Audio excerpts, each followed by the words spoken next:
all great products have a good story. But actually, you've got to be a good product, great product, as well as just having the stories. They have 3 Jersey butters on the shelf in the supermarket in Japan. One of those Jersey butters comes from Jersey cows in New Zealand. One of the Jersey butters was from Jersey cows in Japan. And the other Jersey butter was genuine Jersey from Jersey. Genuine Jersey butter from the dairy was at a premium price to the other 2, but outsold both of them. Why not support our own economy before we support somebody else's? It's not about supporting genuine Jersey, it's about supporting local producers. And you can do that through the association by looking for the mark. We've lost hundreds of farmers. What's keeping the last few is probably the passion. Do you think that farming, in Jersey would almost die without having a premium product like Jersey Royals and also the premium product, which is the milk? John, CEO of Genuine Jersey. Yeah. And Farm Jersey, which we're going to talk, because apparently they are very well connected. Okay, yep. Welcome to Hospitality Insight. Well, thank you very much. It's nice to be here. Yeah, pleasure to have you. I want to touch today on the importance of Genuine Jersey. Why is this important for the island? Why this matters for the regular consumer? And probably, I know probably they're big words, but I almost feel like it's part of Jersey heritage, like keeping these small business, because most of them are small businesses, right? Keeping them alive. Yeah. So give me a bit of a background, of your background, how did you get in this position to do what you're currently doing? Okay, yeah. So I'm born in Jersey, grew up on a farm. It's interesting. My life really has led me to what I'm doing now, which is useful, really, because I enjoy it, and I guess I find it relatively easy sometimes. So my father was a farmer, and my mother was a founder of the Jersey pottery. So back in the day, people might remember the Jersey pottery as it was in Gorey. Well, she started working there, and I think it was 1955. And took it from being a really small entity to a huge production facility employing 100 people with a fabulous restaurant. And so, of course, on that side of growing up, there was the manufacturing side in ceramics, and even now, lots of the members of Genuine Jersey have been taught by people who worked back in the day in the Jersey pottery, and of course the restaurant was enormous, and those restaurants are still successful. So on the one side, farming; the other side, manufacturing and restaurants. And then, enjoyed growing up on the farm. It was a fantastic place to grow up as a one of 3 brothers, youngest. And my first job was in marketing at a local ad agency. I did that for 8 years, I think it was, before moving to Le Riche. So I suppose I sort of learnt my marketing Is Le Riche trade. the Ozymandias? Yeah. So, yes. So Le Riche I joined in 92 in corporate marketing, and then moved to retail marketing. And I think I was 15 years and ended my time there as the director of business development for the food retail element of Le Riche. So it was just fantastic. All that learning of the marketing and then that sort of food retail side really set me up for the job at Jersey Product Promotion Limited, which is the bit that people won't have heard of necessarily, because it's not it's not front facing. It's not front facing, no. But that's the entity that I run or work for, and we have a partnership agreement with government to seek out and support local producers, and to facilitate their success. And when we do that through these 2 brands, through Farm Jersey, which is marketing support for agriculture, and through Genuine Jersey, which is an association of local producers. And the activities really, there's some overlap, but not a great deal.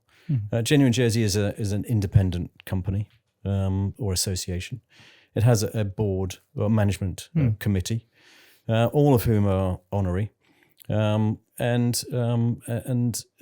we have a charter, and they make sure that I'm running it in accordance with that charter. And we meet quarterly to make sure it's running as they want it to. So I talked about what we've done for the last 3 months, what we're going to do the next 3 months, and we consider applications for membership of the association. So I think, I'm sure we'll talk a bit more about all of that. On the Farm Jersey side, it's marketing support for agriculture. And one of the key things I do there is to coordinate really the UK PR campaign for Jersey Royal and for the brand. So not for the company, not for Jersey Royal Company, not for Albert Bartlett. I'm an independent. And so it'll be interesting if you start to ask me questions about the acquisition and what answers you'll get. But yes, I'm independent of both those companies, much more focused on the brand, the marketing side of it. Government have asked me to do that because of my experience with Genuine Jersey and marketing experience. And I chair the Jersey Royal Brand Management Group, which has representatives from government, from Albert Bartlett, and from Jersey Royal Company and others. And really to ensure that brand is being used correctly for the long term. Because I think you probably know, it's owned by government as a trademark, and hence it belongs to the people of Jersey. And so it's an important one to look after. And I also organise the farming conference and stuff like that. But everything that's kind of additional around these two. Yeah, and the policing of the trademark is also an interesting aspect. Because for Jersey Royal, for instance, we have a European PDO, which is a bit like sort of champagne type. Is that mark. because of the how is it called? Same like the wine have and everything, it's about the region, to be sourced from the region. Correct. I can't remember. Appellation contrôlée. Exactly. Yeah. So the French one was a lot better. So the PDO really is that European provenance mark. When the UK went through Brexit, they mirrored that bit of legislation, and we then found ourselves also having it as a UK GI, a geographical indicator.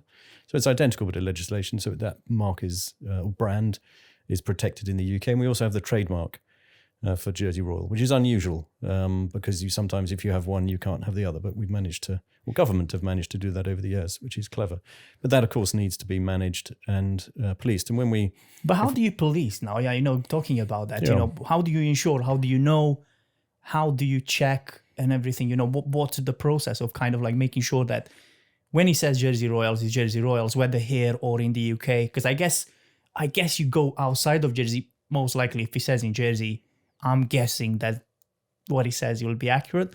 I might be wrong, but I guess outside it'll be a bit more challenging. Yeah. Well, I think the interesting thing really about the Jersey Royal is that we've created this brand for a potato that other people don't get as much money for their potato as we get for ours. And ultimately, our farmers need a better return because their costs are massively higher.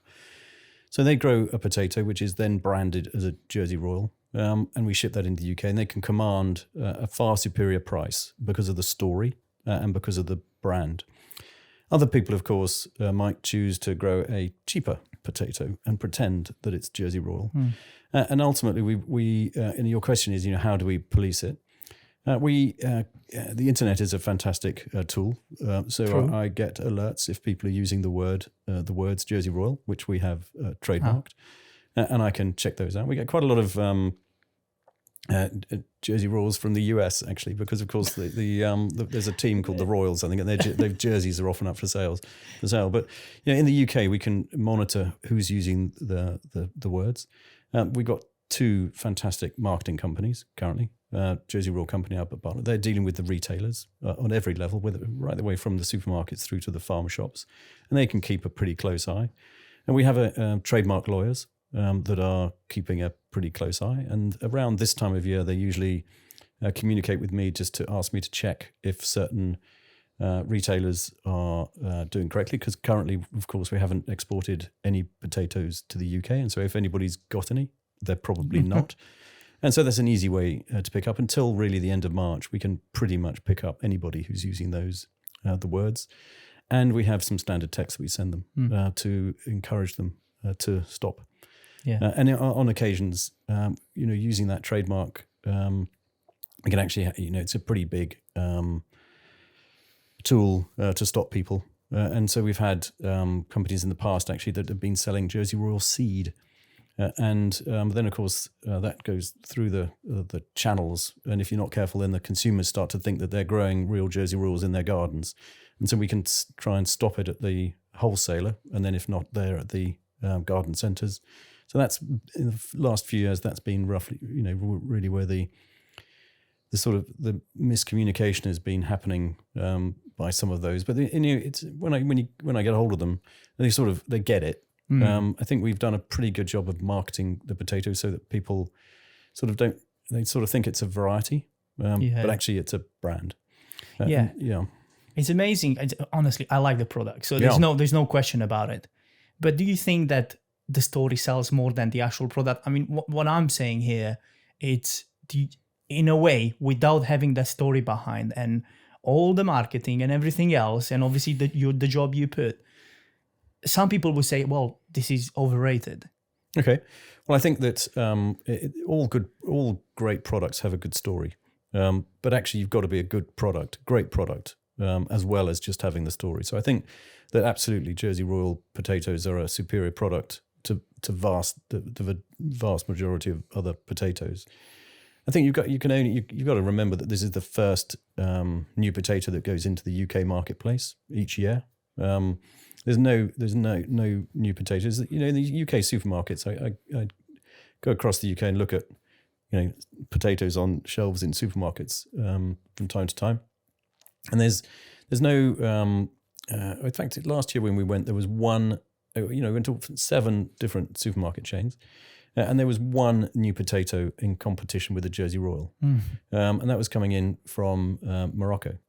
So the supermarkets have understood that the Jersey Royal is superior to those products. It was interesting to see, that really all the other supermarkets are really loyal to our product and realise that it's one, it can command a decent price, which of course they benefit from, and 2, that it's worth it.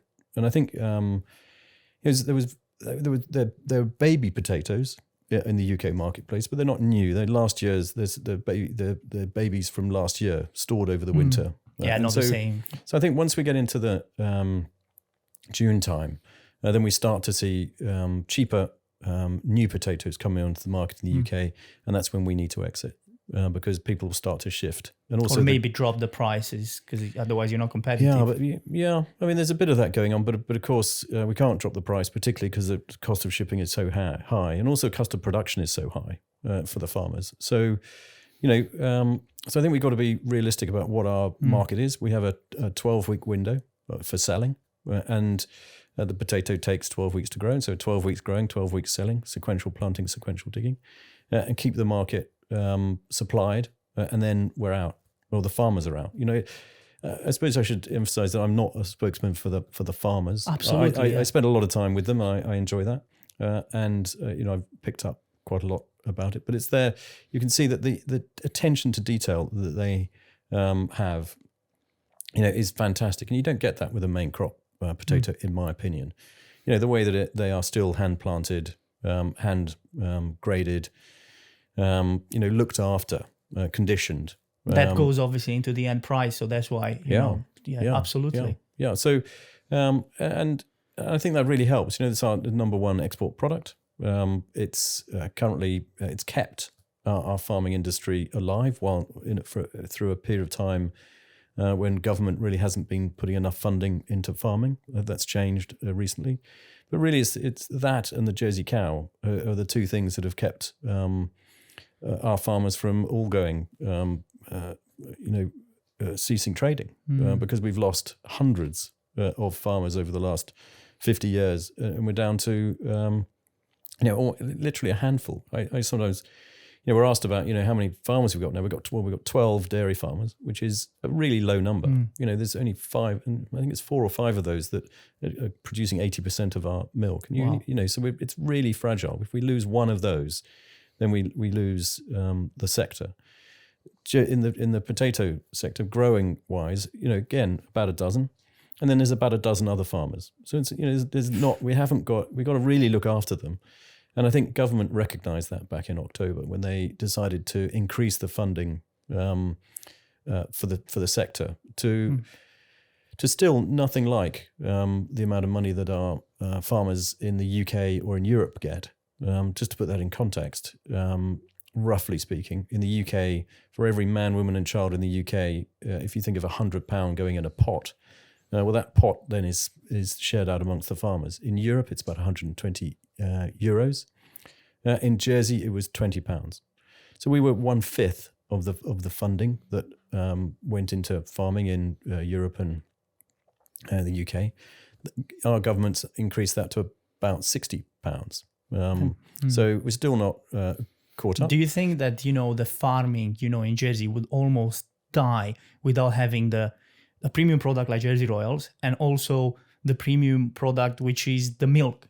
Do you think these are kind of like keeping it apart from what the government does, if it does enough or not, you always want more, obviously. Do you think that, that's what's keeping it alive? Well, actually, just to pick up on that, it's not that we just want more, we just want a level playing field.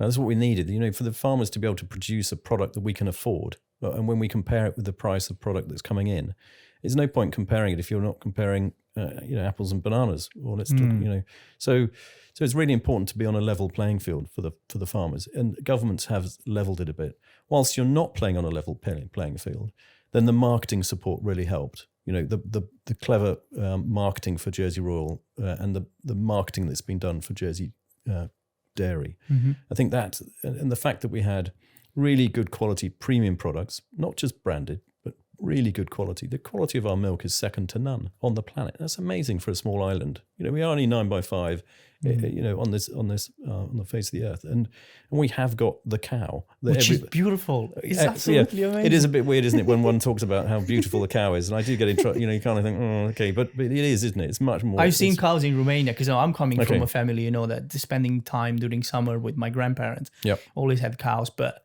they look scary, and most of the times they wore, the horns and everything. You don't want to mess up with with one of those cows. But these are like so beautiful. Like I always say to my wife, they look like they have makeup. Yeah, they do. Long eyelashes and so on, isn't it? And they're docile, and that's why I think they're the second most prolific breed on the planet. Wow. So 4 million Jersey cows around the world, and about 4,000 in Jersey. Those, sometimes I need to update those numbers. Do these but get exported, because apart from the milk and everything else, do they get exported, overseas to... No, there's no transportation of live animal, but there is of genetics. So the genetics gets transported around the world. The reason I'm asking, I know someone sent me a picture, with milk from Jersey cows in Romania, and I'm like, okay, interesting. I didn't know how it works. Yep. See, so that's the genetics. So the genetics is being shipped around the world in test tubes or whatever it is, and they use it for breeding. And currently in Rwanda, there's a really good project, overseas aid. It'd be an interesting one for your interview possibly. So our overseas aid package revolves around supplying genetics to Rwanda, so they can cross their cows with a Jersey cow, which enables a family that own that cow to then live from one cow. So they can make enough money from the income from that cow to survive. And that's a huge project that's going on. I think there's a Jersey cow cross born in Rwanda. I think it's every 10 minutes, but it might be every hour. So it's a huge that we're supporting. And these families then can get enough income and quality milk to have a better life, and that's a Jersey cow, and that's there's herds all over the world. I'm sure in Romania as well that are crossing some of their cows, or they might even have 1 or 2 Jerseys in their herd just to up the quality of the milk. Those cows come from here. The genetics come from here. So you can't export a live animal from here, like a baby cow or whatever. No, my understanding is that there's no exportation of live animal. I don't for slaughter or for breeding. I think that stopped years ago. But it's now it's easy. The genetics goes around. And also we're bringing in genetics. So we even bring in genetics. I think it was about 2008. The law changed to allow the importation of bull semen into Jersey. Prior to that, it had been closed for 200 years, which is why we had such a pure breed. They opened the door, if you like, to have bull semen. But isn't this a bad thing? Well, effectively, what had happened is we'd exported so many cattle. In the day, we were exporting live, not now. it started to be that genetics outside of Jersey was better than the genetics inside, because our genetic stock was only 3,000 cows, and then there's 3 million of them out in the world. Clearly that's increased. And so we were bringing back some genetics that we had previously exported to cross with our Jersey cows, and it's very precise. You have to go back 7 generations of purebred Jerseys to be allowed to use the semen from a bull. That comes back into Jersey, and we've been using that, I think, for 8 years, whatever it is. And in that time, we've seen that the health of the animals has improved, the quality of the milk has improved, and the quantity of milk has improved.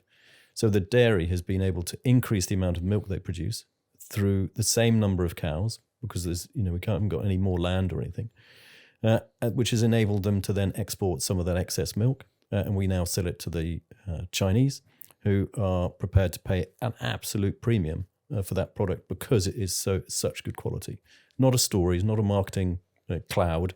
It's an absolute. How did they deliver it all the way there? It's like by plane or? No, by ship. So it's they produce a UHT product. It has 9 months life on it. It takes a month to get there.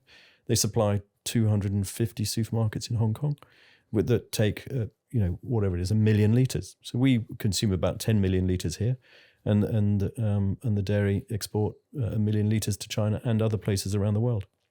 To protect the herd here, there's also a law, effectively, that we're not allowed to import liquid milk, and we don't export liquid milk within the UK. And so that's not to protect our farmers; that's to protect the breed. If we were able to bring in really cheap milk, which has been produced in effectively cow factories, then the breed would disappear probably quite quickly.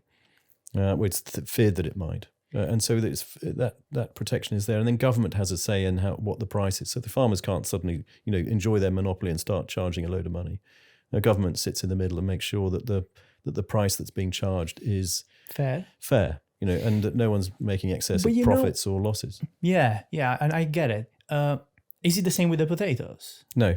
So that's a different story. Yeah. So potatoes, there's no, clearly we can buy any potatoes from anywhere that come in. But in terms of pricing, does the government has anything to say, or these are completely, businesses that they decide for themselves, how the pricing is going, whether here or in the UK? So yeah, government has a seat on the board at the dairy to make sure to talk about price. But that's definitely not the case with potatoes. So those negotiations take place between the marketing companies, Jersey Royal Company and Albert Bartlett, and the supermarkets. So that no, absolutely, there's no price. Is it true control. that some people I don't know. Some people are like, well, some of the supermarkets in the UK have their Jersey Royals cheaper than Jersey. Is that Yeah, I think so. Yeah, I think really we have. Over the years, I suppose what's happened is we have 2 supply chains for the Jersey Royal. We have the 2 large companies, Jersey Royal Company and Albert Bartlett. Between them, shipping into the UK 30,000 tonnes of Jersey Royals. And when you start to buy 30,000 tonnes, you get it at a decent price. Purchasing power. Yeah, purchasing power. And those supermarkets have huge purchasing power, which they then tend to pass on to their consumers. If you're a farmer outside of that group who's growing for the local market, and we tend to find that Jersey Royal Company and Albert Bartlett leave the local market to the smaller farmers rather than flooding a cheap product in. So I guess that's why we get it higher, because the smaller can. Yeah, but the other thing is, when was the last? I don't know about you, but for me, when I buy Jersey Royals, I as often as not, try and buy from a roadside stall a product that's dug in the morning, still got soil on it, in a little paper bag, and take it home and cook it that night.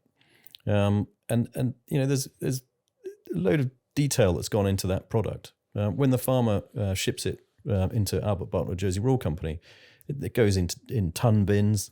It goes through a huge washing machine to bring it down in temperature. By the time it gets to the UK. Yeah, and it's in a pillow pack, and so it's becomes a mass-produced product. So it's 2 different products. I think, when we're comparing the Jersey Royals with Jersey Royals, you just got to make sure we compare like with like, and I think that's Yeah, that's what I would encourage people. And I think I want to be able to pick the potato up, push the skin off, and make sure it's freshly dug. The UK, broadly speaking, people in the UK don't get that option. So I think we're getting a superior product here. I think that probably needs to change in the UK, but that time will tell. And we pay a bit more for it. Do you mean when you say change in the UK, do you mean getting those potatoes in a better state? Yeah, I think, Because they don't get the full. I don't think they get. I mean, I remember even like Jamie Oliver cooking once, and he was like, "Oh, Jersey Royals." I'm like, these look like 5 days old. I mean, here, chefs here wouldn't even use them probably. Yeah, exactly. Well, yes, I think you're right in that front. I think they don't get them as fresh as we do, and Jersey Royals need to be eaten fresh. But that's what the marketing companies are trying to find a way. They bring the temperature right down. They put them in the pillow pack is the science behind it is fantastic. There's micro holes to control the temperature. Well, moisture. And light control and all the rest of it. So massive, trying to get it to be as good a quality product as it possibly can be on the shelf for whatever it is, a week. But we tend not to buy that. But a lot of us don't buy that product. We're buying it as a freshly dug, fresh potato. So there's two different supply chains, and I think one has you pay a premium price for one of those, which we do. Something that some people mention, I don't know, because I'm not from Jersey. You definitely will have a good insight. Been 11 years in Jersey, but I still don't know exactly the inside out. Now, some people are saying that the potato or the farmers that grow potatoes, they use a lot of chemicals, or they used to. Is this still the case? How does it work? Is this affecting the water? How much do you know? Because I know some people are mentioning this. I don't know whether it's even accurate. As best as you know. Yeah. Okay. So I sit, as I say, I sit in a lot of those meetings, and sort of glean information. So a few years ago, there was a group was started called the Action for Cleaner Water group, which was I think it had government representatives from Jersey Water and the farming community, and they worked out between them how to effectively give us cleaner drinking water, and now it's been industry has recognised, not just in Jersey but overseas, that what they did was groundbreaking. Yeah, groundbreaking, and they have they've divvied up the island into different colours: red, amber, and green, and they have all the chemicals have been associated, linked to any chemicals they're allowed to use have been linked to those colours, and they're only allowed to use that colour chemical on that colour land, so to speak. Almost to balance it, is it? No, it's catchment area. So water catchment areas have a stricter requirement than non-catchment areas, and so the farmers in those catchment areas know what chemicals they are and aren't allowed to use. So that's one thing that's been happening. And Jersey Water, I think, when they turn up at the conference and they talk about the success of the Action for Cleaner Water group, and there's been very few spikes in the last 5 years that worries people over their health and so on. But on the other side of that, there's also the supermarkets dictating quite a lot about what chemicals are allowed to be used and what not is allowed can be used, and the farmers have to comply with that.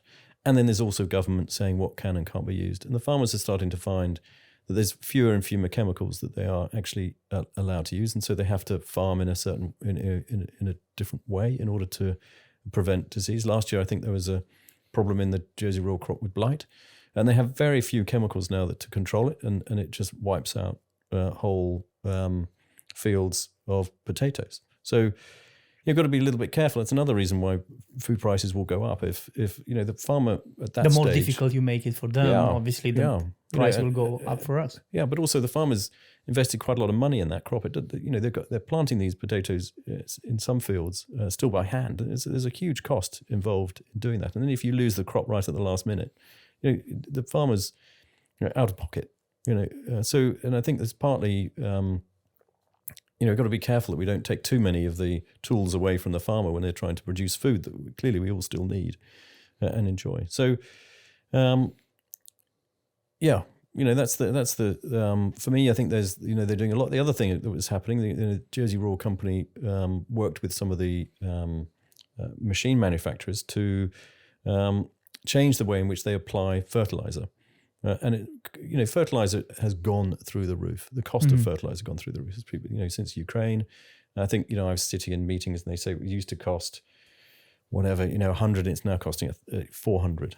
I can't remember the units, or from 400 a ton to 1,200 pounds a ton or whatever it might be, and that's huge. So the farmers, of course, want to find ways of using less. They don't want to just throw it around, and there used to be a way of scattering it, and it just at the bottom of a machine, it would just throw the fertilizer out, and some of it would go on the road, and some would go in the stream, and some might go on the verge.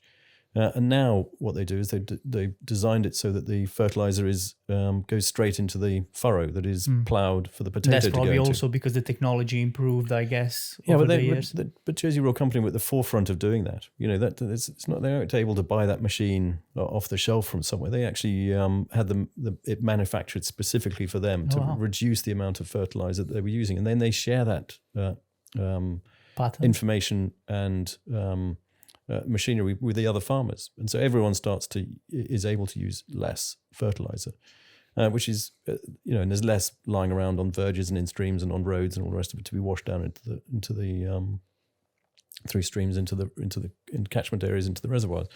So there's constantly things going on for the farmers to try and be more efficient, to working with the water company, and I think it's interesting for me because I have Jersey Water as a sponsor, and I have potato growers as members at Genuine Jersey, and they're working together. There's nobody pointing fingers. It's really good to see that they are actively working and regularly talking for the benefit of people in the island. We don't need government to put in new laws. The farmers, when they can handle things themselves. The farmers want to use less fertilizer, but they still got to use fertilizer to get a decent crop.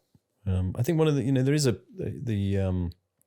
problem sometimes with PCN, a potato cyst nematode, because we've been growing the same crop, sort of monocropping. Yeah, so it should be a variation of changing the land to something else. But I talked earlier about the problem that we haven't got enough funding. Didn't have enough funding, and so the farmers, you can't rotate it and grow cauliflowers because your cauliflowers are going to be 10 times as expensive as an imported one if you're not careful. So government took those options away. Those options are coming back to the farmers now, and I think we'll see more crop rotation, especially working closely between the dairy farmers and the potato farmers. But that should benefit us as well, because we're not going to see only potatoes on the shelves. We're going to see probably a variation of vegetables that will be more affordable, right? Yes, yeah. I think probably in numbers terms and in variety, we probably one would hope we've reached the bottom. The bottom being the least number of farmers and the least amount of variety. And now what we need to do is try and build it back. And that funding that's coming from government into agriculture and fisheries, I think will help to build back. And we're going to try and encourage some younger people to come into farming.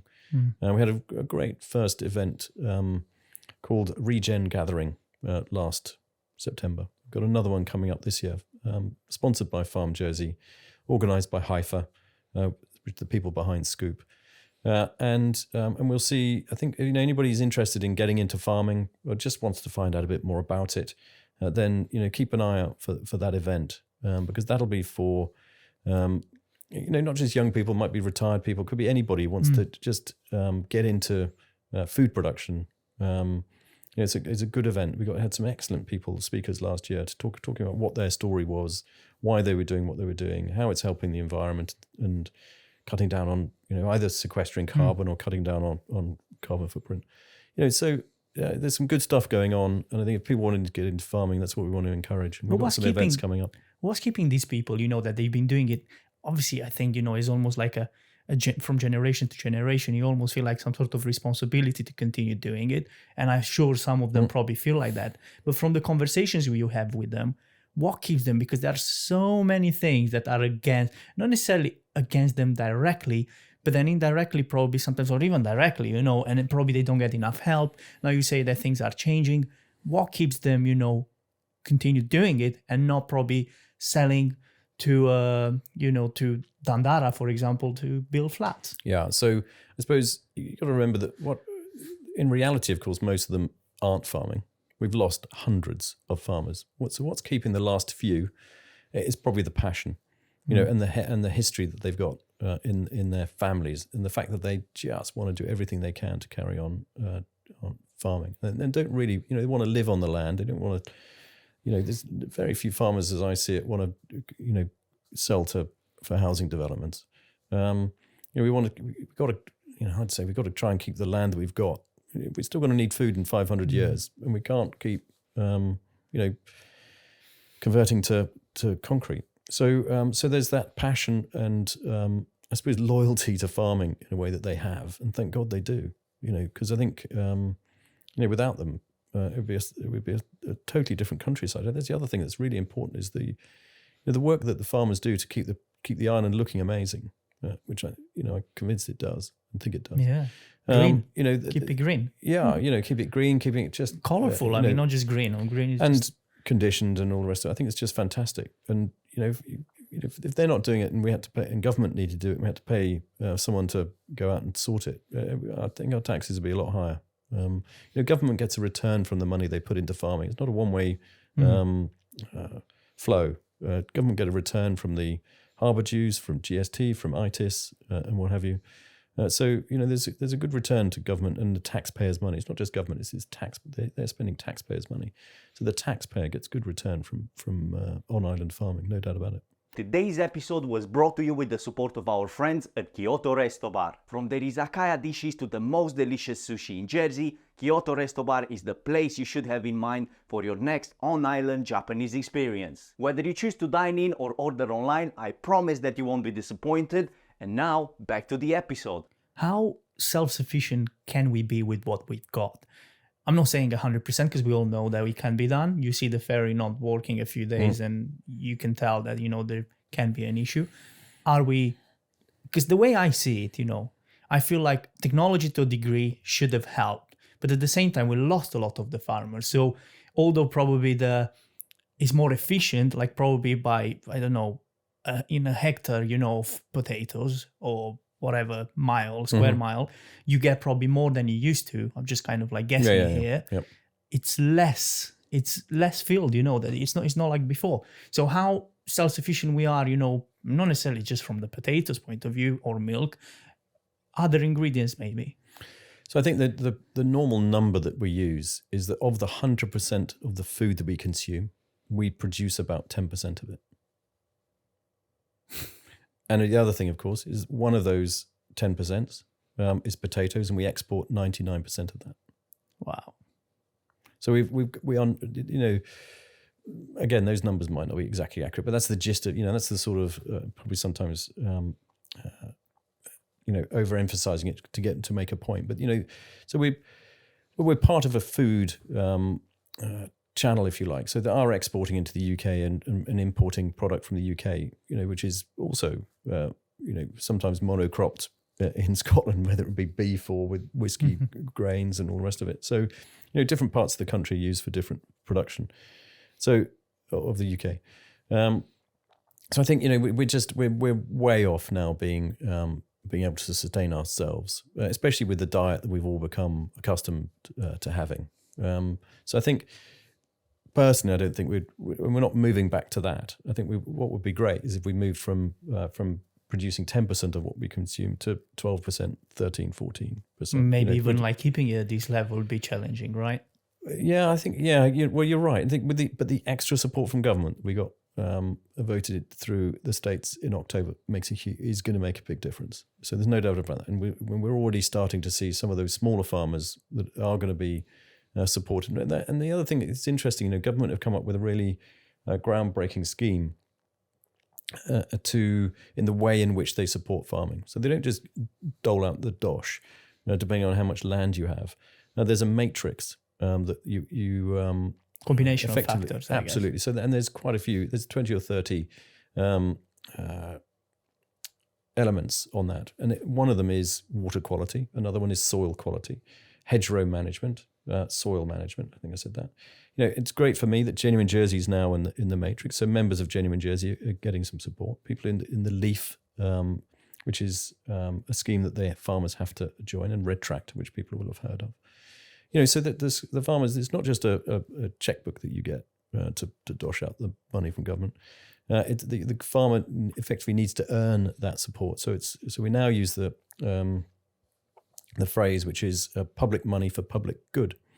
Pathways on farmland so people can get access to the countryside. The farmer has got to upkeep that, and the farmer needs to receive some funding to do it. So it's a clever. The more things they tick, the more money they get. Basically, they earn credits effectively, and then those credits convert into financial reward. So payment, so public money for public good. It's a very good scheme. The UK do a similar scheme, but really it doesn't. I sat through a fascinating presentation at Groundswell, an event in the UK, takes place each June, listening to the senior civil servant from DEFRA, I think it was, talking about their scheme. Not too dissimilar, but really not in the detail that our government have got into. And I think also our scheme supports really small growers. So people who've got one greenhouse can literally start to get some support from government. So it's a really good scheme, and I think we want to see people get back into farming, and there's a support mechanism there, not just so. So then you come back to maybe this links into Farm Jersey, Genuine Jersey. Government there's direct support and there's indirect support on a government in the government armoury, and the direct support is that financing that we're talking about. The indirect support, quite a lot of that comes into me at JPPL, and then we're putting marketing in place to support the farmers and get their product into the marketplace. So Genuine Jersey, if we talk about that for a moment, it's it's a relatively simple scheme where producers apply to be able to put the mark on their product. What's the process? Yeah, so that process. Okay, so there's the first thing is that I sit down with the producer and make sure that they're trading legally. It's a basic. The rule. very basics. Yeah. Have they? Do they need to register the business? And if so, how to help them do it? Are they sorted with Social Security in the Population Office? Do we need to do anything with environmental health or trading standards? And we go through that process with them to help them. Get through that. It's not particularly difficult.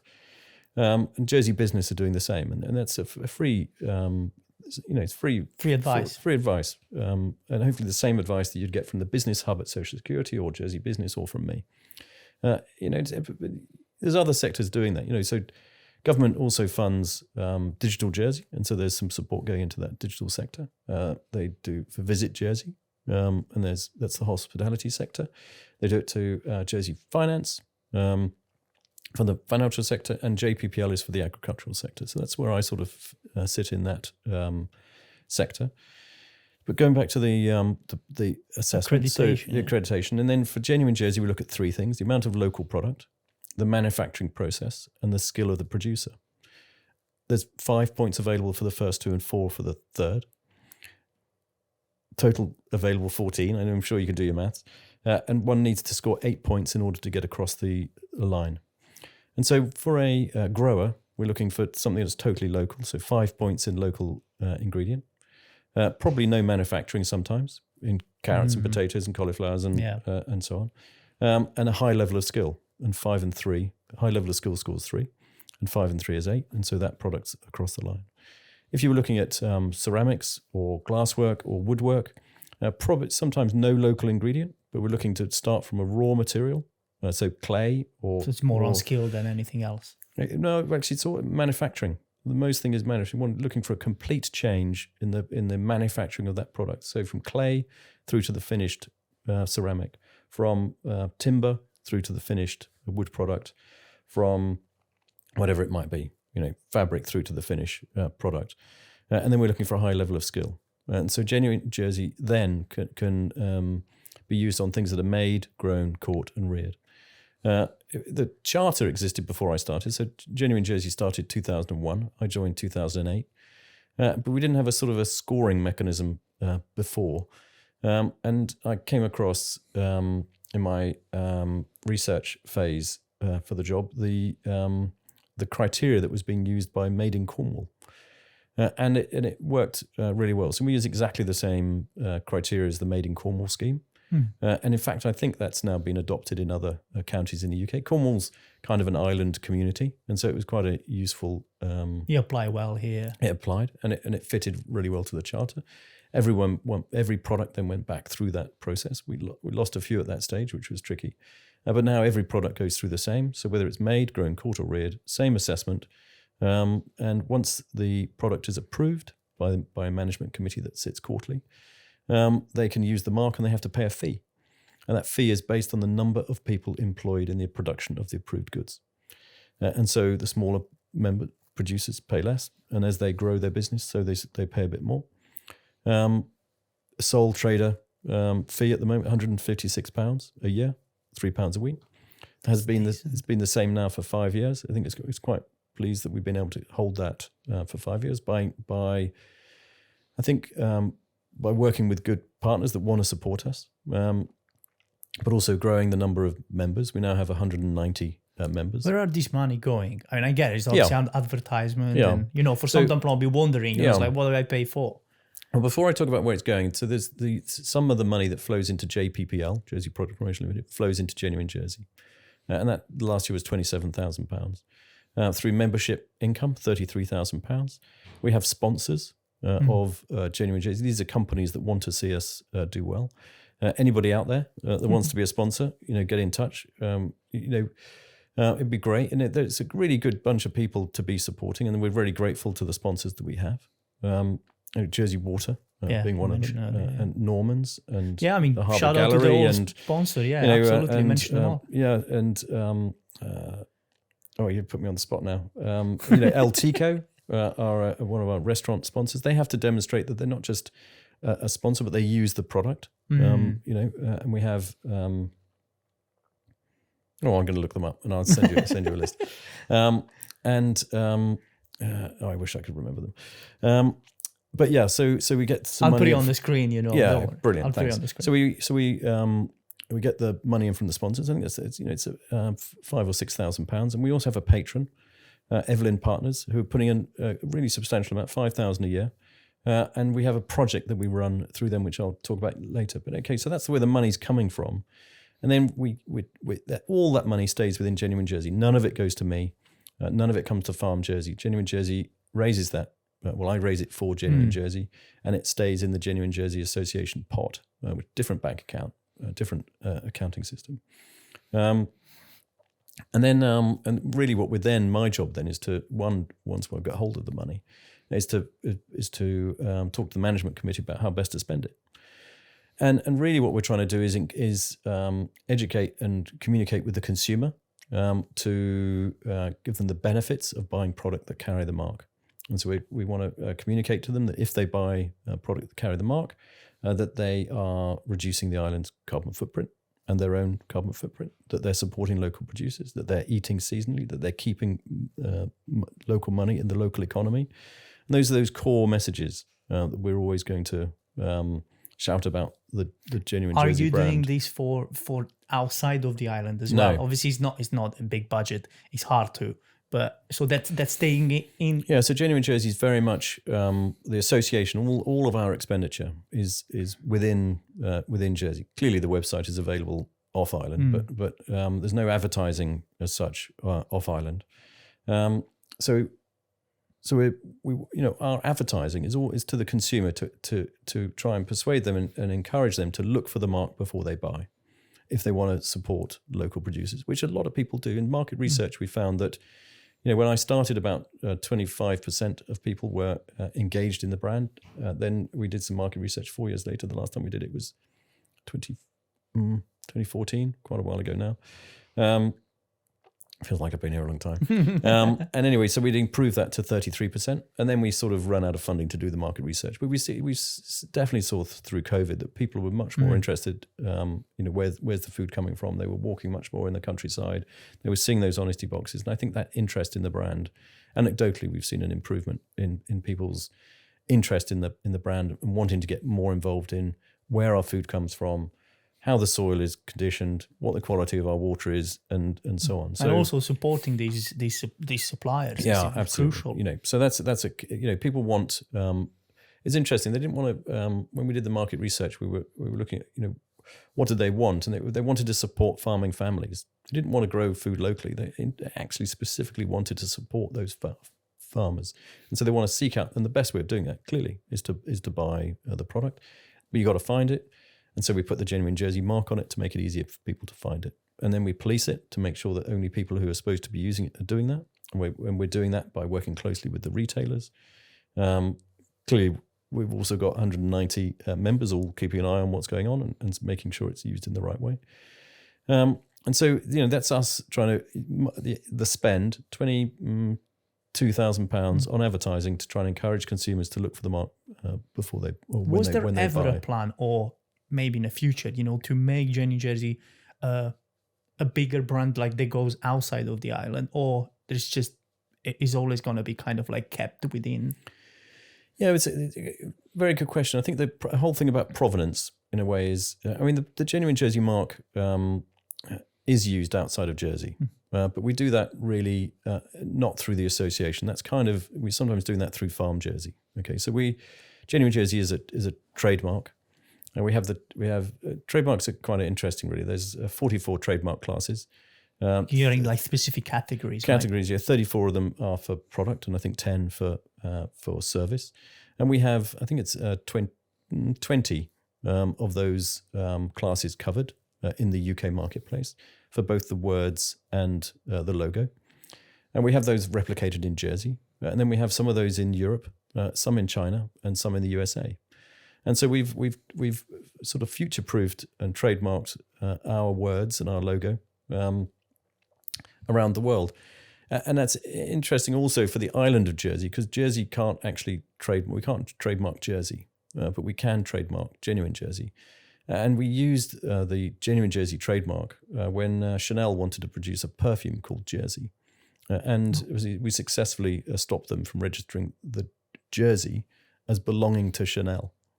My God. Yeah. So unfortunately, we only did it in the UK and Jersey, and so Chanel kind of have that trademark for Jersey in only class 33, I think it is, for perfume, or 31, for the rest of the world. But at least we stopped them using the Genuine Jersey trademark from having ownership of the word, in a way, in that class in the UK. So we have gone out to the rest of the world to protect it. The Jersey Dairy do use the Genuine Jersey trademark when they export into China. I remember talking to Eamon Fenlon, the MD there, and he said that there's a supermarket in Japan that has, and you've got to follow the words closely, in a way, because they have 3 Jersey butters on the shelf in the supermarket in Japan. One of those Jersey butters comes from Jersey cows in New Zealand. One of the Jersey butters was from Jersey cows in Japan. And the other Jersey butter was Genuine Jersey from Jersey, the island of Jersey. Okay. The Genuine Jersey butter from the dairy was at a premium price to the other 2, but outsold both of them. It says a lot. Which is branding. So the Japanese were, even though we don't do any marketing in that particular market, advertising in that marketplace, they researched enough to understand that was the genuine product, and that's what they want. They want the real thing. Likewise with the UHT milk in Hong Kong. The Genuine Jersey mark is on that. There's a link back to a Jersey website, so that it is used when Jersey Oyster export their product to France. There's a Genuine Jersey mark appears on that. It's a provenance mark, and we don't use the Genuine Jersey mark on the Jersey Royal because it has its own brand. So that people will see on the local Jersey Royals that sometimes both brands are used, but that's the Genuine Jersey mark is not used in the UK. And our other we have these big 4 products that I get to talk about. The big 4 export products for us: the Jersey cow, the Jersey potato, the Jersey lobster, Jersey oyster. So the lobster, usually that's mainly exported into south of here, effectively, and then doesn't carry the Genuine Jersey mark. But when it's sold locally, we're trying to work with the fishermen to get the lobster claw band to have a Genuine Jersey logo on it. so that everyone will understand that those lobsters come from our own fishery as opposed to somebody else's. But watch this space. That's taken a while, so we've been talking about it a lot, but hopefully we'll get there in the end. So that to make it easier for people to find genuinely local product. If you want to support our producers, then look for the mark before you buy. That's all we're trying to do in Genuine Jersey every day. I think also where it comes quite important, at least to me, the way I see it. If let's say I'm coming from all the way from China or whatever, as a tourist, and you see the mark, and you have some trust. Yep. It's great from that perspective as well, because you don't have to kind of like look and check 100 different things. Kind of guess which one is Jersey, which one is not. So I think we need, but that again, you come back to the thing. You got to have trust, haven't you? You got to have trust in those restaurants. That when it says that it's Genuine Jersey, that it really is. When it says that it's local, it's local. Because the name of Jersey on it, and that can be a benefit, but also can be a downside depending on. And I think I think there's back in the day, I used to share an office with Visit Jersey, and they did some market research to look at who was what were the motivating forces at work when people were choosing restaurants, and once they've chosen that restaurant, what were the motivations on what they chose, and each time they're asking about the availability of local product, and in the choosing of the restaurant, and this is no big surprise to anybody. Market research mainly doesn't throw up too much stuff that we don't already know, but actually, you don't choose the restaurant for where the food comes from. You probably choose it for its location or the food that it produces. It's only when you sit down that you then start to choose the food in that restaurant, and at that stage. The market research showed that people were interested in the provenance of the product and wanted to know where it came from, and quite a lot of visitors, as lots of us do when we go away, we want to try something from the region, and so it's not Genuine Jersey isn't important in choosing the restaurant. It's important in choosing the dish, and we want to work with restaurateurs to make it clearer to their customers where the product comes from, and we have a particular Genuine Jersey mark, or a little icon that's available on the website to all restaurateurs. As long as the product has the Genuine Jersey mark on it when it arrives in the kitchen, they can transpose that mark onto the menu that people are buying it. Because once the product is approved, it's a product is approved through the entire supply chain. And so it'd be great to see more of the Genuine Jersey marks on restaurant menus. And there's no cost to the restaurateur because the producer's already paid. So can you be a Genuine Jersey restaurant? Because the reason I'm asking, because I also had a question in my mind about Atlantic Hotel, I think. Yep. So I think they mentioned they mentioned about their bread, being with as many local ingredients as possible. But is it that specifically on the bread, or is it on like the rest of the menu? Can you be Genuine Jersey with, let's say, two specific dishes, for example? Great question. Thank you. So they are members for their bread and their butter. Okay, so not for the restaurant. We've actually decided that restaurateurs and retailers cannot be members. You've got to be a producer. It's the Genuine Jersey Products Association. So it's the product that we're interested in. So we assess the product, not the venue and so they've applied and they got it for their bread because it's Scratch Bakery, and so they don't score anything in that for local ingredient, although they do use a Liberation Ale in it. So there would be something for that. But then they start with powders and liquids and whatever it is and make bread. So total change in the ingredients to the finished product in bread. In the butter, they're taking they're producing their own butter from cream and from seaweed. I think they forage from probably St. Juan's. So it's a really local product. I think that's amazing because it's really encouraging because probably some restaurants are like, well, I kind of want to be, but you know what? I can't have the whole menu or half menu. Well, take a section of it.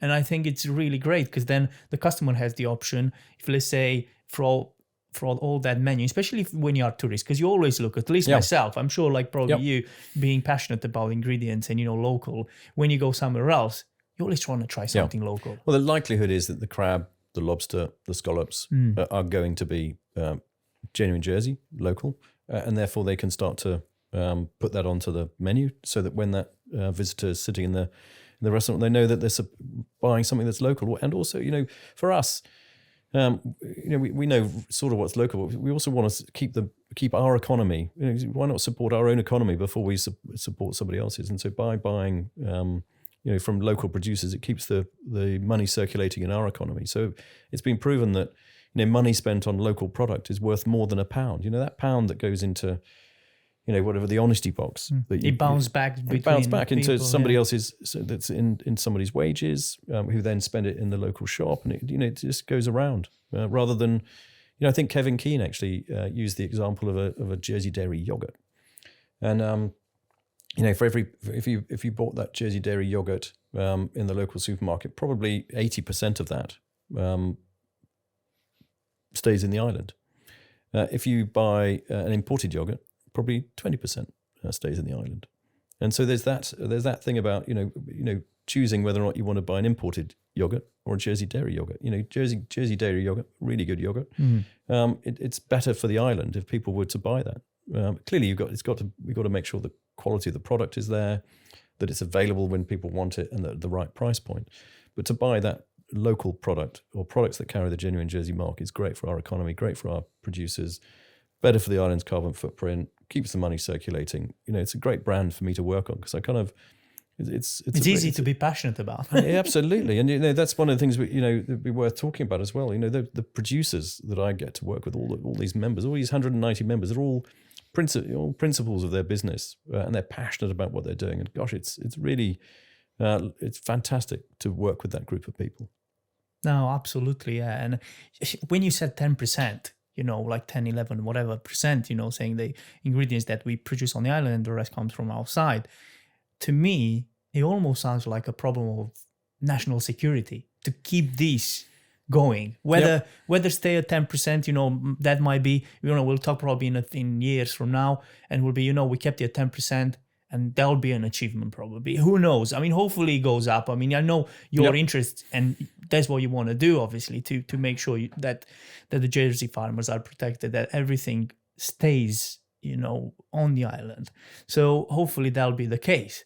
Now, I want to touch back on the potatoes because I said I'm gonna ask you the question. Although let's mention again, it's not Jersey farmers' opinion. Yep. In terms of the merging and acquisition of the two big potato companies here on the island, what's your opinion? Because the way I see it, I'm not saying here, but what they say, monopoly is not good, no matter in which kind of sector. It could be that this is the case, that this is the situation where it's actually good, because it might bring different opportunities for the island, bringing the Jersey potato to a whole new level. What's your opinion on this? So I suppose one of the things is they're not going to have a monopoly. Because we have 5 exporters at the moment, 5 companies that have export licenses. They're clearly going to be the biggest by quite a long way, but they're not going to have a total monopoly. I think that for the brand, I think it'd be a good thing. I think we'll see, one of the things that, as I tour around the UK, I'm just going to think if I'm going to talk about this. So as I tour around the supermarkets in the UK, there's quite a lot of emphasis on the supermarket brand. Yeah. So good value for money. No, well, also, I suppose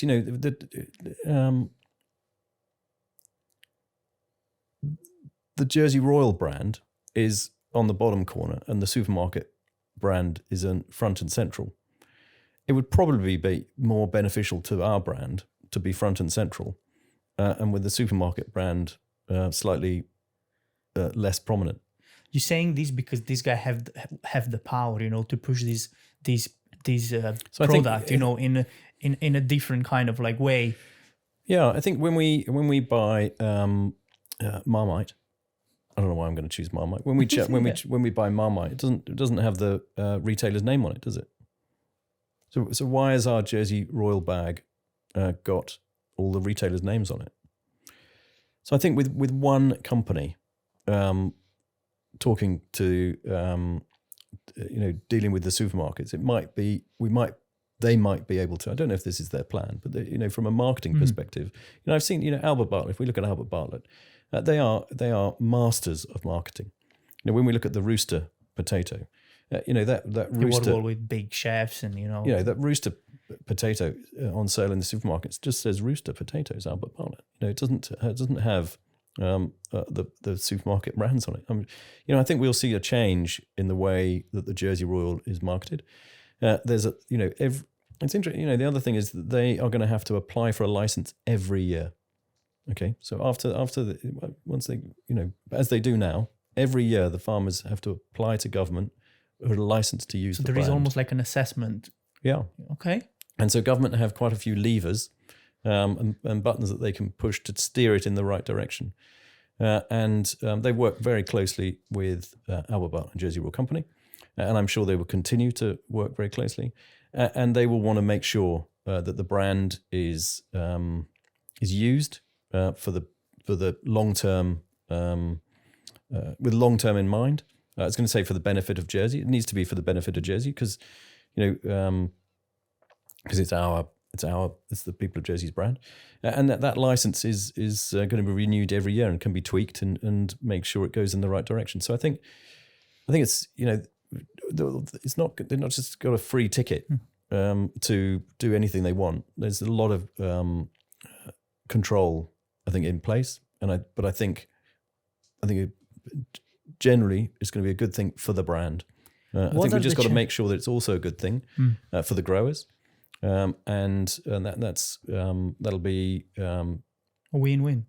Yeah. Then I think, gosh, we got to one of the things we've got to remember with these big four products that we produce, Jersey Royals, Jersey Dairy, they are amazing brands. The Jersey Royal brand is phenomenal. 140 years, whatever it is it more now? 145 years coming up.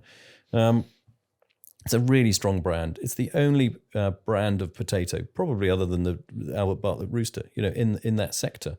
No one else does that. We've got this trademark PDO UKGI, very strong brand. I think we want to look after it, and working with Albert Bartlett, I think will be, it's in good hands. They are experts at potatoes, no doubt about it. What are the chances that this will go ahead? The reason I'm asking is the way I see it. I know probably on a smaller scale, depending on how you see it and depending on which perspective, is almost like JT buys Shore, and you still have some competition in Airtel, let's say. Yeah. So it's almost like making sure that they're all mentioned. What are the chances that it goes ahead, from the legal perspective? Oh gosh, yeah, and I don't really know. It's not my area. I think it would be good if it did. Clearly Jersey Royal Company is for sale. Otherwise Albert Bartlett couldn't buy it. What we don't want to happen is to not find a buyer. That would be horrendous for the the Jersey Royal Company farm half of our farmland. Or maybe a third. But so it's a hell of a lot of land, a lot of people, a lot of the countryside that is managed, and we've got to keep that. We definitely need to find someone to buy it. And thank goodness we've got Albert Bartlett that are interested. I think I'm looking forward to. I've met Ronnie Bartlett. He's passionate about the potato. He's going to be in.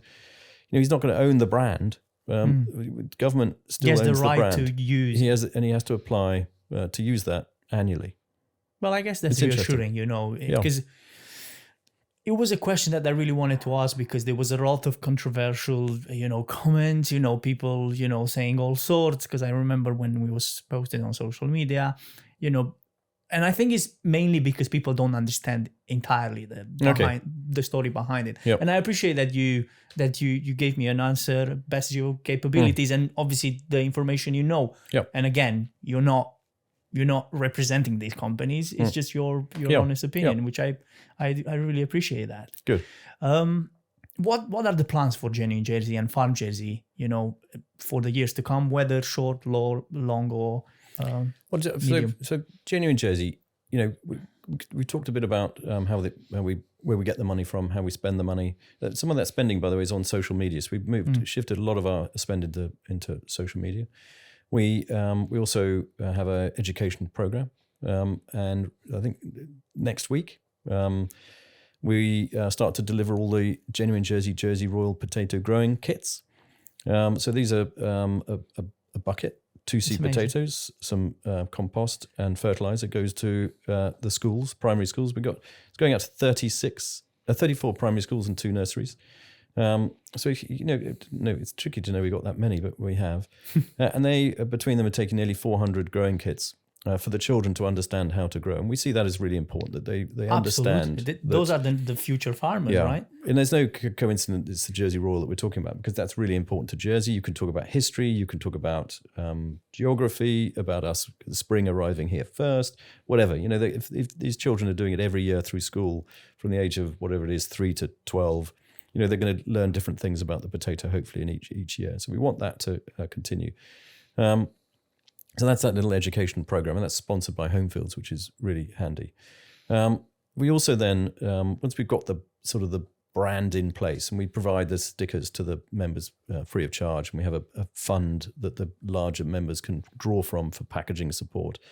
And we then want to help them to get that product to market effectively. And there's four routes to market: direct selling through retailers, restaurateurs, and online. And the direct selling, I think over the years, I never saw myself as an event organizer. And of course, now I've become an event organizer because there's no one else doing it, and I can see why. Because it's a lot of headache. Yeah, but this year we've got 14 markets and St Opens, starting on the 23rd of March, going through to the 19th of October, and it's almost every 2 weeks, and we've got them both indoor and outdoor. So no excuses for people to come. So 20 pitches inside, 20 pitches outside.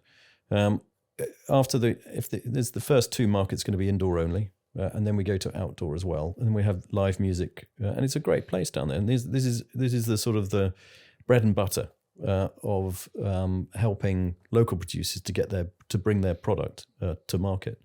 They're open to members and non-members, so we're trying to be inclusive, not exclusive. When I say try to be, I think we are inclusive, not exclusive. So anybody out there that wants to think that has got a product that's going to meet the criteria, or even not, you don't have to be a member. You want to come along and sell, then look on the website and get in touch with me. We want to encourage people to produce and to add value to raw materials. So we're going to carry on doing that. 2 years ago, we had 6 outdoor markets only. This year, 14 markets, 11 of which are indoor and out. So that's a growth area for us. I think the other one that's really important is the Christmas markets. And so the Christmas markets that take place in the Royal Square. Somehow, I've become the organizer of this, of them. I learned from Donald America, and if she's listening, she was a good teacher. She was really good at event organizing with her team. And I think we've created something there that actually is quite unique. It's a sort of unique Christmas market for Jersey. You have to be a local producer to be there. I think that was picked up by Lonely Planet. I was going to say, you made it great. In the top. I didn't enter it, by the way. I didn't pay for them to view it. I didn't have the first I knew we've been awarded it, so and I was really pleased. And I think there was quite a lot of negativity online. I was going to say, it's just why. Can I just say, I was in London, over just before Christmas, and I went to the big markets and everything else, and I was comparing that. I know some people are like, you crazy, there's so much more in London, and I agree, it's so much more. But I had, for example, you had the guys with the do cider as well. What are they called? La Roblin. Perfect. I'm not gonna get it right anyway. But I tried, for example, their sausage, in bread, simple, nothing complicated. Yep. £8-10, whatever. I tried it in London, in like different places. It was absolutely horrible. And I know, there's just one example. And I think that it's got the right vibe for Jay-Z. I like it. I genuinely thought that is my kind. I know some people want craziness. Well, it's not the right place for it. But yeah, you're right. It has so much negativity. I don't know why. People should be kind of like proud. When I finished organizing the Christmas market, I get a break and I go to a Christmas market. So this year I went to Copenhagen, which was fantastic. Lovely. But it was the same. Some of the product there was the same that I saw when I went to Berlin Christmas market. I think sort of half of it seems to be food production. So sweet drinks, sweet treats, sweet this, sweet the other, but beautiful to look around. And I think, in Copenhagen, the number of public buildings that were beautifully lit helped. and they have a sort of an old harbour that all the boats have got lights on, and the restaurants. Architecture and stuff. It's Oh, just that's a different architectural. story. Yeah, it's fantastic. So, but the market itself, I think, I'm convinced that I'd rather come to mine than. I loved it. I genuinely did, and I'm not saying just because you organized it. I like the vibe here.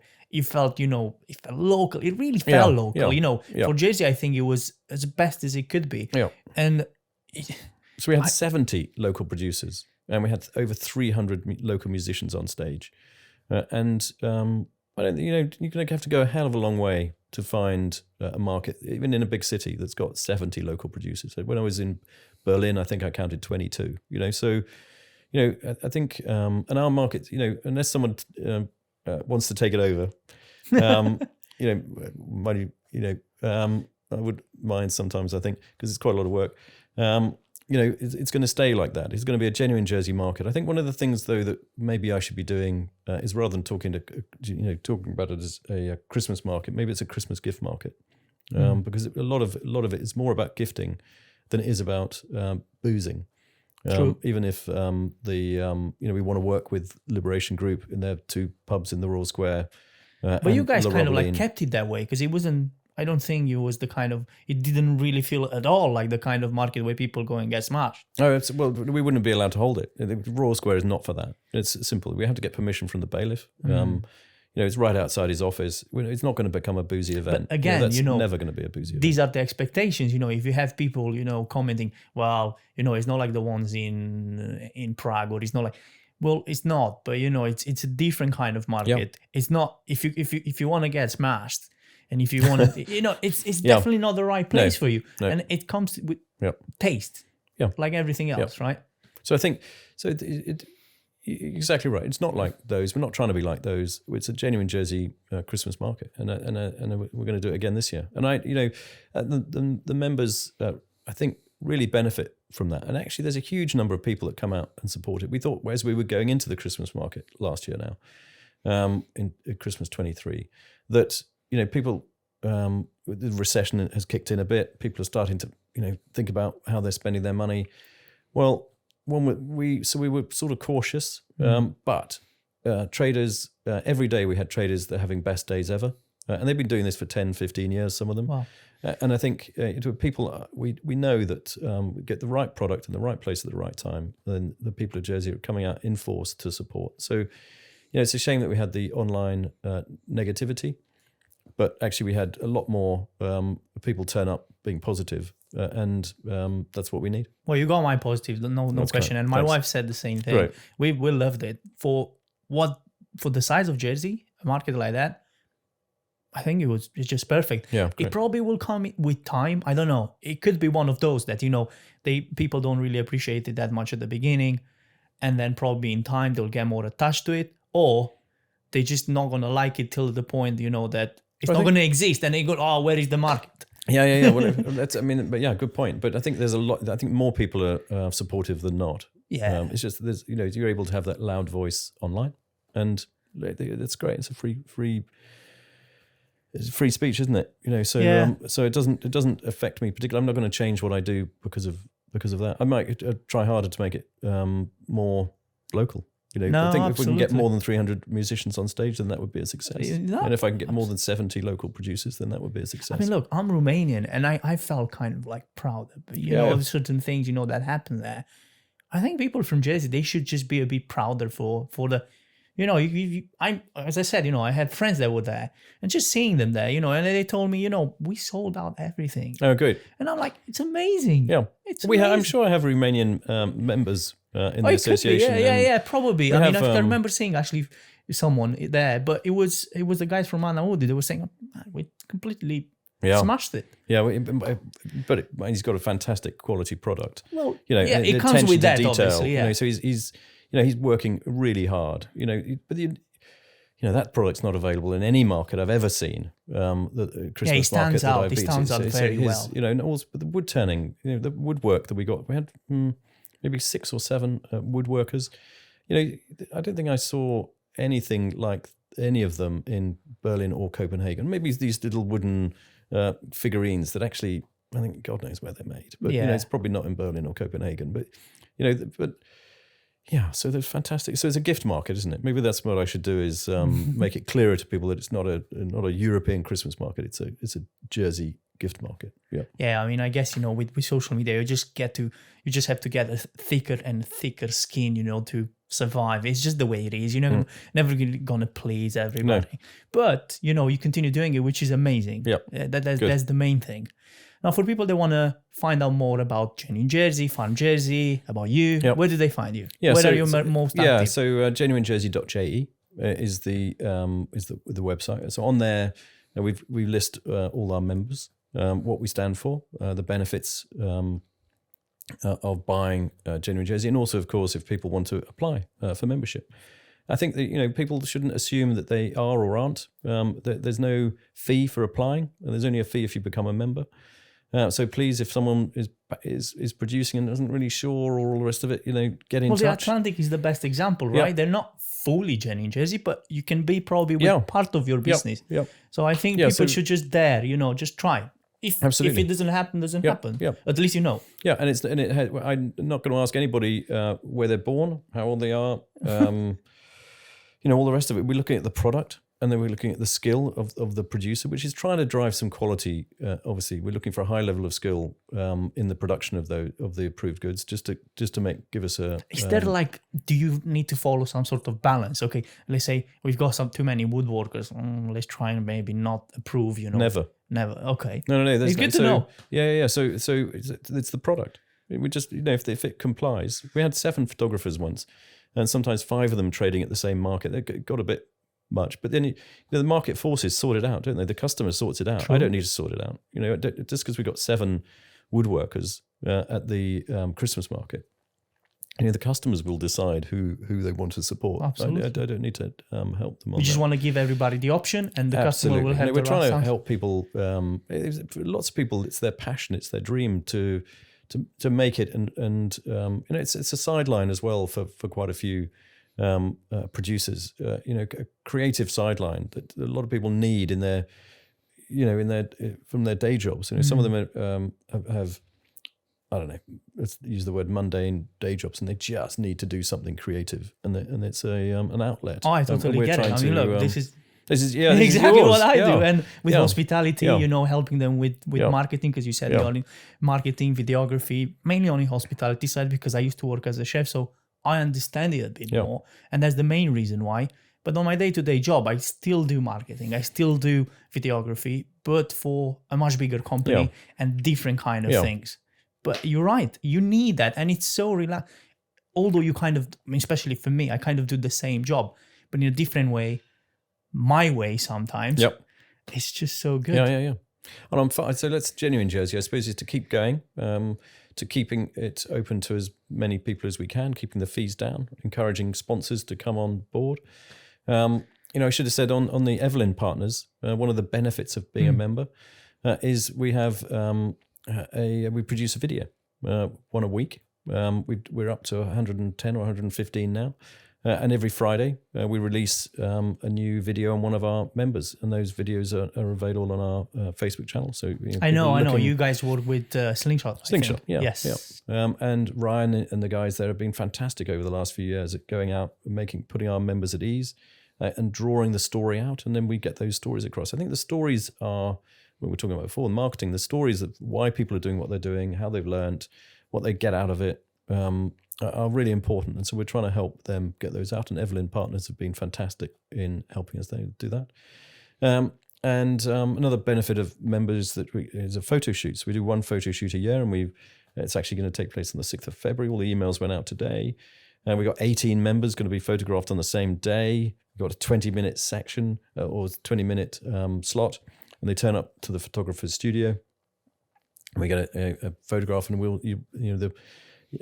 people will see those appearing under genuine articles in Gallery magazine and Islander magazine. So, the members, we're trying to a lot of benefits for the member. Yeah, and there's an insurance scheme which we run through Islands. Members have to contribute to that, but we're trying to make the £156 that they put in great value for money. The markets that they do when they go to St Oban, they only got to pay £12.50 this year, and non-members pay £25. Christmas markets, £200 for 4 days. So we're trying to get all the time. It's great running a non-profit because I haven't got to make any money. I just got to cover costs. And whilst businesses and government are still putting money in, for every pound that a member puts in, there's already £2 in the pot. So I should be able to, if I'm doing my job right, I should be able to return a good benefit to those members. I think on the farm jersey side, I've already started thinking about the farming conference. We want to make that as interesting as we can. It takes place this year. I think it's the 7th of November. And we've got Regen Gathering, 21st of September, I think it is. And of course, the Jersey Royal season coming up, which I coordinated the UK PR campaign for that. We got some really top online influencers that we have signed up this year. I haven't talked about that, have I? A fun fact. Let me tell you something. Let me tell you. Okay. If you go on YouTube, you search for Jersey Royals. Yep.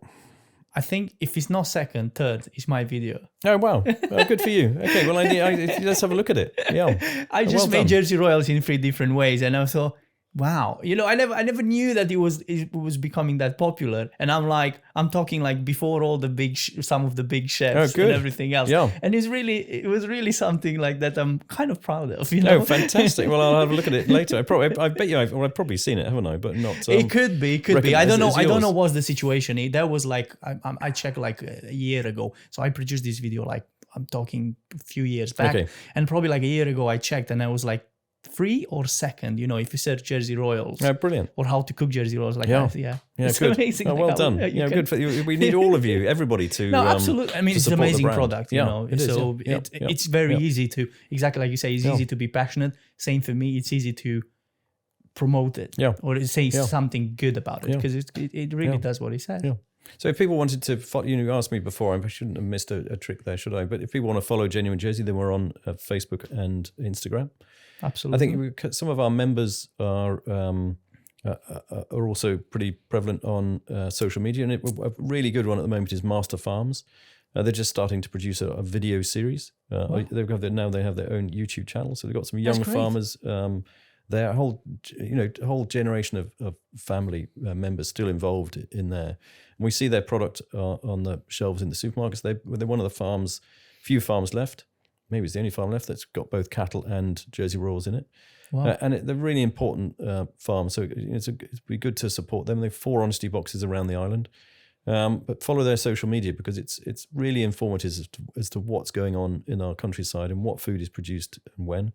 You can follow Genuine Jersey as well. We're reposting and boosting some of their stories and so on to bring it to as many people as we can. And I think if there was one thing we want people to do, your viewers really is it's not about supporting Genuine Jersey. It's about supporting local producers, and you can do that through the association by looking for the mark. And I think I'm still passionate that it's. We've just got this most amazing group of people, and we want to help them to shine. No, absolutely, and I hope people get something out of this. I learned a lot, like literally so many things that you kind of told me about, which I never knew. So that's great. Probably getting into areas which we never probably thought that we will. So this being said, thank you so much for being a guest. That's fantastic. It was absolutely amazing. And again, for whoever wants to find more about these guys, about all the 190 members, 190 members, Genuine Jersey on social media, and get to know their stories. Yeah, and maybe we could put the web address here or something. Can do, yeah, absolutely. Yep. I will. Yep. Thank you so much. Brilliant. Appreciate it. Thank you.